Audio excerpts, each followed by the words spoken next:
writers, you're listening to the Kobo Writing Life podcast, where we bring you insights and inspiration for growing your self-publishing business. We're your hosts. I'm Stephanie. And I'm Joni.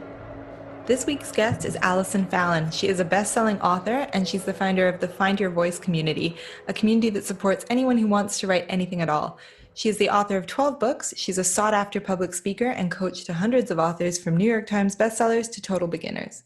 Allison had some really great advice for aspiring authors looking to write their first book. She talked a little bit about the common mistakes that writers can make when they're first starting out. She talked to us about her community, Find Your Voice, and she also talks about the science of creativity and how to access your creative side. So it's a great interview. We hope you enjoy. Thank you, Allison, for joining us today. My pleasure. Thanks for having me. So can you just tell our listeners a bit about yourself to start off? Yeah, I always say when people ask what I do, that I write books. I help people write books, and I believe a regular practice of writing can change your life. So I'm an author. I've written a bunch of books, but 3 of my own and a bunch for other people. And I also started a company called Find Your Voice that supports authors in the process of getting their work out there in the world. So having written 12 books, how did you get your start writing? What did you want your publishing career to look like, and how does it come to actuality? Well, I've been writing for as long as I can remember, just privately in a journal and with aspirations to publish someday, but I wasn't really sure what exactly that would look like. I remember in high school thinking, I want to be an author someday, but then I didn't have an idea for how I could turn that into a career. And I got a lot of really well-meaning advice from adults in my life who were like, it's really hard to make a living as a writer, so maybe you should get a teaching degree, which is what I did. I went and got a degree in English, and then a bachelor's degree in English, and then a master's in education, and taught in the public school system for a bit. And then I was a few years into my teaching career and just feeling like something was not right. And I knew that I was supposed to be, quote unquote, supposed to be writing this book. And I don't even really know what that means, supposed to be. I knew that I really wanted to be, and I felt the tension that I wanted to be writing this book. And instead I was doing this other job that wasn't really lighting my fire. I wasn't passionate about it. So I just made a very rash and naive decision to quit my job and move out of my apartment and sell all my stuff. And I was going to travel across the country for a year in my car as a way to sort of have some experiences that might give me something to write about. So that was how it all started in 2010. And then that book didn't become a published book until 2013, which was the first big, in my head, I was like, oh, in 6 months, I'll get a book published. And it was like 3.5 years later. What was the process for publishing for that first book? Well, I didn't know what I was doing. I didn't know anything about the publishing world at the time. And so I went about the process all wrong. But the first thing that I did was try to write the manuscript. So I finished a full manuscript before I ever really started looking for publishers. I didn't know what a book proposal document was. And I know you talked about, when we first got on this call, you said a lot of what you talk about is fiction writing versus nonfiction. And if that's the case, then publishing process looks a little different. But for nonfiction, you have to put together a book proposal document and pitch that document to an agent, and the agent sends it off to the publishers. And I didn't know any of that. I didn't know how any of it worked. And so I just thought, like, okay, I have to sit down and write this book, and had a finished manuscript, and then kind of had to go back to the drawing board to put together a proposal document. And then that's part of why the whole process took so long. It's because I didn't know what I was doing. So you learned along the way. I learned so much. It was a crash course. Awesome. And you also are the founder of Find Your Voice, right? Which is a website, and you have a podcast. Can you tell us a little bit about the community that you created there? Yeah. Well, this idea was really born out of my frustrations in those first few years trying to find my way as a new author. I felt like there really aren't great resources out there for people who know that they have something they want to say in the world, but aren't really sure what it is or how to say it, or how to get their message out there. And I wanted to become that resource for other authors who were like me, and to help guide them along what can otherwise be a really treacherous journey, or seeming it feels treacherous at least. So to give people not only practical advice, but also, like, one thing I hear in the industry a lot is, if you want to be a writer, you have to grow your platform. And that advice drives me crazy, because I just think there's no quicker way to write something terrible than to focus on growing your platform. Like, if I'm focused on taking beautiful pictures on Instagram and, writing a great quote that's getting people to tag me in their photos, and you could spend a lot of time and energy on that, and it doesn't really get you any closer to a finished book product. So what I wanted to do is come alongside writers and aspiring writers who know that they have an idea and are wanting to get it on the page, but they need help developing the idea more than they need help figuring out how to make their platform bigger. Because I kind of think platform growth just comes with great ideas. Like if you've got a good idea and you're sharing it in a way that's compelling for people, then your platform just does grow. And I've watched that happen for a bunch of writers that we worked with. So that was where Find Your Voice came from. But today, Find Your Voice just started as me, like meeting one-on-one with authors and walking them through this process. And then my background is in education, like I mentioned. So the thing I knew how to do was write curriculums. So I wrote a 12-month curriculum that walked authors through the process of writing, outlining, editing, publishing their books. And then that turned into what I'm doing at Find Your Voice today, which is, there's a team of us and we have a podcast and we host workshops and have digital products online and workbooks you can download. And we coach authors one-on-one through the process of outlining their books. So there are a lot of different ways that people can engage with the community, but our goal is really to get people in a regular practice of writing who aren't already, and then to help people develop their skill sets as writers. And then for people who are looking to turn this into a business and actually make money as a writer, we're looking to help them find avenues to do that. So just, I guess, interested in what you could teach authors. How do you kind of coach someone to turn writing into like a routine? There are a couple of different things, and there's some brain science around this that I could explain. But one thing is just, this sounds so simple that people, when you hear it, it sounds so simple that your brain is like, well, you'll think about it and you'll think it sounds easy, so you won't do it. But the act of doing it is actually what makes you more likely to execute on your writing, is just going into your calendar system, whatever system you use. If you follow iCal or if you have a written planner, whatever it is, and actually scheduling your writing time, even if it's 10 minutes or 15 minutes or 30 minutes or 3 hours, whatever it is, but actually scheduling your time for writing the same way that you would schedule anything else. So you would schedule a lunch appointment, you'd schedule a doctor's appointment, you'd schedule a pickup from your kids from school. And these are things that we put on our calendars because they're not missable events. Like you wouldn't not show up to a doctor's appointment unless you were sick or something was wrong.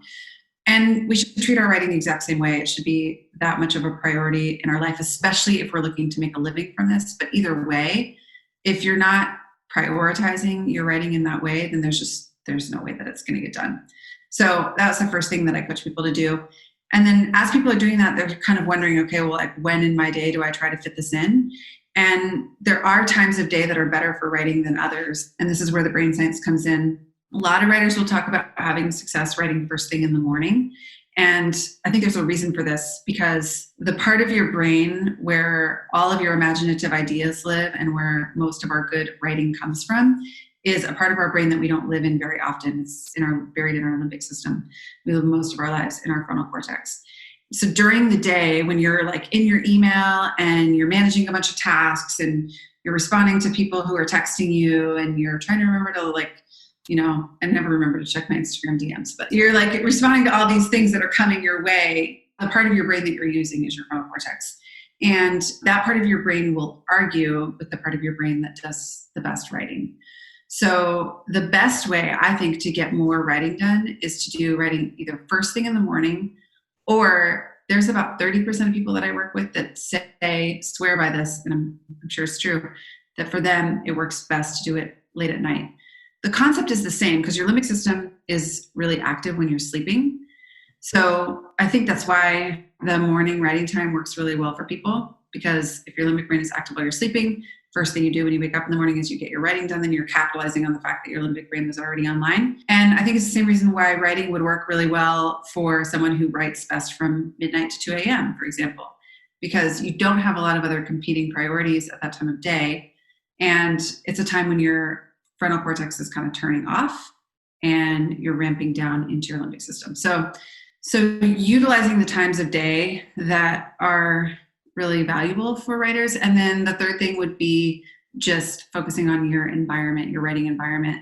This is a little bit different for everybody, but there's some consistencies here. Finding an environment that is conducive to you getting writing done. So for some people, this means like absolute quiet, nothing going on at all. Some people can't listen to any kind of music with lyrics at all. Other writers talk about weird quirks. A weird quirk I have is I'll get working on a writing project and listening to a certain song, like one song on one album.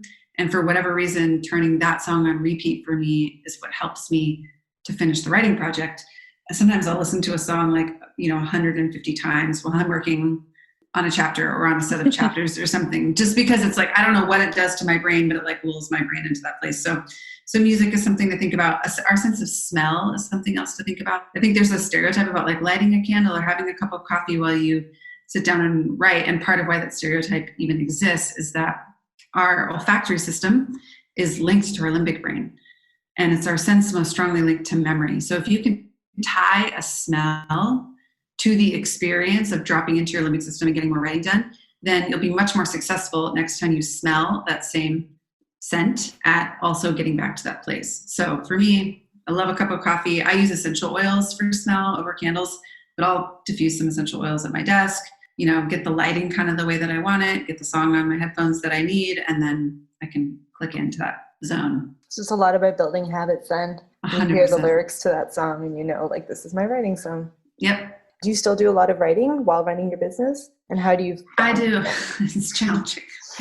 It's challenging. I'm thankful for it because we work with a lot of really successful writers who are also CEOs and parents and have 1,000 other competing priorities going on. And to be honest, when I was living a single life and I was just sort of freelancing, I was bootstrapping this business thing on my own, it was a different kind of experience. I don't think I really understood what it meant to be that busy.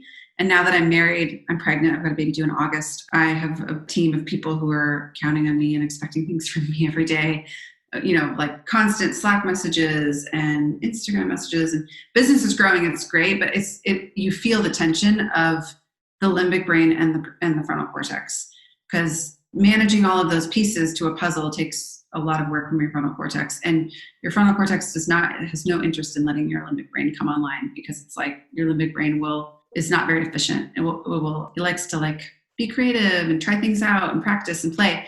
So we need both parts of our brain. But if you're in a season where it's competing priorities, lots of things to pay attention to, efficiency matters, productivity matters, then you'll have a hard time getting there. And I think being in this place in my life has given me a lot more, not only just a lot more empathy for these clients I work with who are in these high power positions, but also it's helped me to kind of crack the code for how do we help them overcome those challenges in order to get more writing done. Definitely. So I was looking at your book, Indestructible, which was talking about a past marriage. Mm-hmm. And I was just wondering, writing a nonfiction book, what do you think are the challenges with that? And did you find the process kind of therapeutic? The process is incredibly therapeutic. The challenges are, one of the things I hear from almost every writer I ever work with is, how am I supposed to write about XYZ person? And that challenge is real. I've heard authors joke before, I'll write about my parents after they're gone or whatever. It's just a great example of how when you're writing about your personal life, you're obviously writing your own personal story, and that's vulnerable enough in itself, but you're also writing about your, ex-boyfriend or a spouse or a child or a parent or someone who you can't conceal their identity. So whereas with fiction, you have the benefit of being able to pull from what you know in real life and disguise it as something else entirely. And in nonfiction, it's not always quite that easy. You can do some work to disguise things, but for example, with my ex-husband, it wouldn't be an impossible nut to crack to figure out who he is. Mm-hmm. So I think you do have to be, on the one hand, you have to be a little bit more careful and eyes wide open about what does it mean to share these stories that aren't necessarily flattering or pleasant. And it also, in a weird way, I think it forced me to be more holistically honest about the situation. So by that, I mean, it doesn't mean that I don't share the true details, things that he said that were, really critical or whatever, but it does mean that I also share the true details of how I internally processed those words or what was going on with me. And I think sharing the vulnerability that way a little bit lessens the blow when someone else reads what you've written and hears from your perspective what it was really like for you to be in relationship with them. So the other benefit that comes from this with writing nonfiction is, this is not the case with my ex-husband, but with my parents, for example, it's a conversation starter. You're writing about your life and you're writing about your parents and your honest experience of your childhood, let's just say, and your parents read that and they're like, what? That's how you that's what you thought about that? That's how you saw that? And even though it might come off to them as a little like offensive or off-putting, it's a conversation starter where now you can have this conversation that you might never have had with your parents because you probably never would have said that to them. And some progress and growth and even healing can come out of those kinds of conversations. Is there like proper etiquette that you let people know that they're in your book, or do you not say anything? There is etiquette. Well, there's legal etiquette. If you're going to publish your book, I did a lot of research around like libel and defamation when I was writing Indestructible, because I just wanted to make sure that I was legally on an okay path. And I'm not going to do a great job of transmitting this because I'm not an attorney, but basically there are a certain set of things you can't really say about another person without opening yourself to a defamation suit. So if I write something about a person's sexual behavior, or write something about them stealing money from a business, or I write something that claims that another thing there's like 4 things on the list. So like sexual behavior is one of them, sexual misconduct, business misconduct. Another one had to do with like if I write that they have cancer, if I make a claim that they have some sort of health problem or something, then it opens me to a defamation suit. So if what I'm saying is true, what the attorneys would tell me is the truth is an absolute defense. So if what you're saying is true, it holds up in court. If what you're saying is not true, then you not only open yourself to a suit, but a suit you'll probably lose. So I'm doing a terrible job of explaining that, but basically there are legal implications involved when you're writing a true story. And then as far as etiquette goes, I mean, I think there is a lot of advice out there about this that's kind of all over the map, but I love what Anne Lamott says. I don't remember her exact quote, but something to the effect of basically, if people wanted you to write more kindly about them, they should have treated you better. Yes. I feel like it's just a good way to think about it. It's like, I'm not writing something here I'm not making up details to a story that isn't true. I'm just telling it how it happened. And if it bothers you to read it, then maybe you should have thought about. Fair enough. Yeah.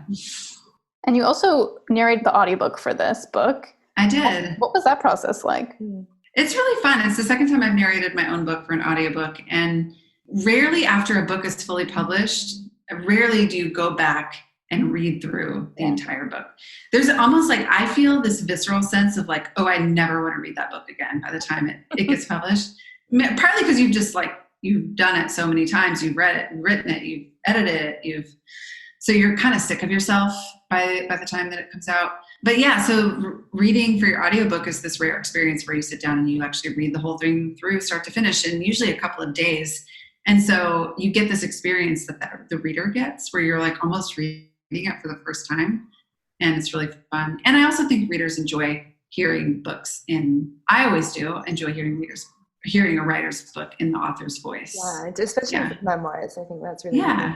Did you have any temptation? This is how I think I would be, to like edit yourself or be like, oh, I could have put it this way. Yeah. Totally. Yeah. I mean, you never as an author really feel like your work is finished. Mm-hmm. There comes a point where you have to just be like, I'm just going to send it off and we're going to hope it's fine. So yeah, there are definitely points where you go through and you're like, weird that I said that way. Why did I do that? Or I would have edited this sentence, but you kind of just have to put your head down and keep reading. I imagine that you do a lot of public speaking, but do you have a background in acting or anything else? And I don't have a background in acting. In fact, I'm one of those authors who, when I first published a book and the publisher suggested I go on book tour and start speaking places, I was like, excuse me, what? I was like, I kind of love the idea of just like hiding behind my computer and never really talking to anyone face to face. But the idea of getting on a stage for me at that point in my career was terrifying, like truly, truly terrifying. And I've had to do a lot of work to overcome stage fright. Here's the thing. I don't believe that public speaking is something that like only certain people can do. And I'm the same way with writing too. I think if you're a writer, you need to be a public speaker. You've got to be able to speak publicly about your work. As a writer in the 21st century, you're not just a writer, you're an entrepreneur. You're selling your ideas, you're selling yourself, you're selling your work. So you've got to be able to stand on a stage in front of a few people and you've got to tell them what your message is. And I think a lot of what we call stage fright is just your body's natural response to being in a really stressful situation. And so your body has this response to it. And we think of it as like, well, I wasn't made to do this, or I'm not good at this. And it's really not that. It's just your body's having a response to a stressful situation. You've got to find ways to overcome that. One way to overcome it is to just become really, really familiar with your content. Because one thing that happens when your body is under that much stress is your brain shuts off. So that's why, like, you'll be standing on stage and you're trying to remember something and you're like, I have said this so many times and I cannot remember what I'm supposed to say right now. So being really familiar with your content, carrying notes up with you on stage, breathing exercises to help slow your heart rate before you go on stage. And then just the framing of knowing my body is having a response to this situation right now, and it doesn't mean anything other than just my body is under stress. And I actually had one mentor explain it to me once like this. He said, it's your body's way of preparing you to perform. So it's adrenaline, it's cortisol, which I thought was a helpful way to frame it, because it's like my body's actually doing what it's supposed to do so that it can help me perform. I've heard a tip of going through what you're saying while you're exercising because your heart rate's up, and so your body knows that that's how you're going to feel. That's a great tip. I love that. That's really good. What do you think has been the best thing you've done for your business and writing career? Oh, man. Big the question. hard one. Well, the biggest tip that I could give anyone is just keep going. It's so easy to get bogged down and think like, well, forget it. It's not, I've worked so hard at this and it's not really working the way that I thought it was going to work or the way I wanted it to work, or you're waiting for like some big break or something to happen that is going to like open the floodgates for you of attention from a publisher or attention from an audience or an amount of money or something like that. And for me, the experience has been much more just like you show up every day, you do the work, and you live to play another day. You know, like this is what we do as artists and as human beings and as business owners, is take chances and do the best we can and show up to do our work, our less than glamorous work every day, and trust that it's making a difference for something. So that's my biggest piece of advice. Great advice. Thank you so much. Where can listeners find you online? What books can they read from you? So best place to find me is findyourvoice.com. You can find all of our links there to the podcast and socials and everything. But Indestructible is my latest book that's available anywhere you buy books. That's the one that we talked about a little bit today. And then I've got a new book coming out next year, January of next year. So great. Thank you so much. Thanks a lot. Thank you so much. Thanks, ladies. Thank you for listening to the Kobo Writing Life podcast. If you're looking for Allison's books, we will have a link to them on our blog. If you're interested in learning how to grow your sales, visit kobowritinglife.com. And if you enjoyed our podcast, don't forget to rate, review, and subscribe because it helps other listeners find our podcast. This episode was produced by Stephanie McGrath and Joni DiPlacido. Editing is done by Kelly Robotham. Music is provided by Tearjerker. And big thanks to Allison Fallon for being a guest on our podcast. If you're ready to start your self-publishing journey today, sign up for free at kobo.com/writinglife. Until next time, happy writing.